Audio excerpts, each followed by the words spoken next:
Mirae Hindi teaser समीक्षा तेजा सज्जा ब्रह्मास्त्र में प्रवेश करती है और कल की 2898 ई की दुनिया से मिलती है। और मुझे आश्चर्य है कि क्या ये किसी ब्रह्मांड में विस्फोट हो सकता है। तेजा सज्जा और मंचू मनोज की मिराई का टीजर मुझे पहले से ही कल की और ब्रह्मास्त्र के साथ एक अकल्पनीय ब्रह्मांड की कल्पना करा रहा है। यहां हमारी समीक्षा है। पिछले कुछ वर्षों में फिल्म निर्माण महत्वाकांक्षी और महंगा हो गया है। वास्तव में पिछले कुछ वर्षों में विभिन्न उद्योगों ने विश्व स्तरीय वीएफएक्स के साथ कई उच्च बजट मिथक सुपर हीरो दुनियाएं बनाई हैं। इसी सूची में एक और अखिल भारतीय फिल्म जुड़ रही है, मिराई, जिसमें तेजा सज्जा मुख्य भूमिका में है और कार्तिक गटामनेनी द्वारा निर्देशित है।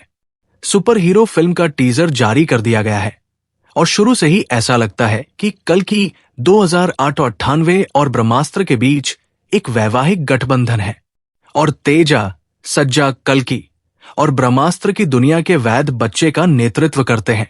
हालांकि जैसे ही मिराई टीजर का पहला फ्रेम अमिताभ बच्चन के अश्वत्थामा से मिलता जुलता दिखाई देता है, जो कल्कि में एक कहानी सुनाता है, या ब्रह्मास्त्र में भी ऐसा ही करता है, मेरे मन में एक बहुत ही जायज सवाल उठता है, क्या हम एक नया मौलिक दृश्य देखने वाले हैं या बस लगातार फैलते बढ़ते हुए ब्रह्मांड का एक और टुकड़ा है जो इसमें और सुपर हीरो दुनियाएं जोड़ रहा है, आकाश गंगा को आबाद कर रहा है। 2 मिनट 20 सेकंड का टीजर वो सब कुछ पेश करता है जो एक भव्य पैमाने की सुपर हीरो फिल्म के लिए जरूरी है। भारी भारी अतीत की एक पौराणिक घटना जो भविष्य में एक सुपर हीरो के जन्म की ओर ले जाती है। तेजा सज्जा अभी भी उतने ही आशाजनक दिखते हैं जितने हनुमान में दिखते थे, लेकिन मुझे अभी भी यकीन नहीं है कि ये ठीक से रोल आउट होगा।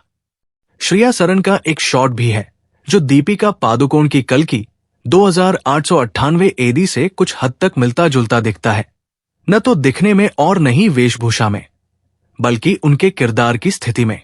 हालांकि इस फिल्म का पैमाना निर्विवाद रूप से बहुत बड़ा है।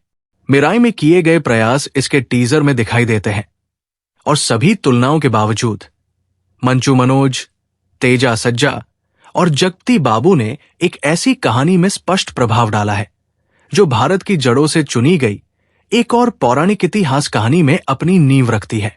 इस टीज में भी बैकग्राउंड म्यूजिक काफी प्रभावशाली है जो ये सुनिश्चित करता है कि फिल्म हर समय स्मारकीय लगे। मुझे बस एक बात पर यकीन नहीं है कि क्या ये भारी डेजा वो फिल्म को पौराणिक कथाओं और सुपर हीरो कहानियों की लकीर को तोड़ने में मदद करेगा। उम्मीद है कि ये सिर्फ चुने हुए व्यक्ति की एक और पुरानी बुराई से लड़ने वाली कहानी का एक और दोहरा संस्करण बनकर न रह जाए, जो हमें भविष्य की सुपर हीरो शक्तियों वाली कहानी के रूप में बताई गई है। लेकिन उम्मीद अभी भी बरकरार है क्योंकि ये स्पष्ट रूप से हर सुपर हीरो कहानी का खाका है।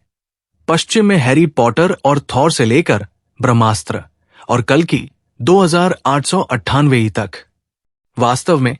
मैं वास्तव में चाहूंगा कि भारतीय सिनेमा अपने व्यवसाय मॉडल को अलग रखें और इन सभी सुपर हीरो दुनियाओं को एक साथ लाएं, जो अलग अलग है फिर भी एक दूसरे से बहुत मिलती जुलती है।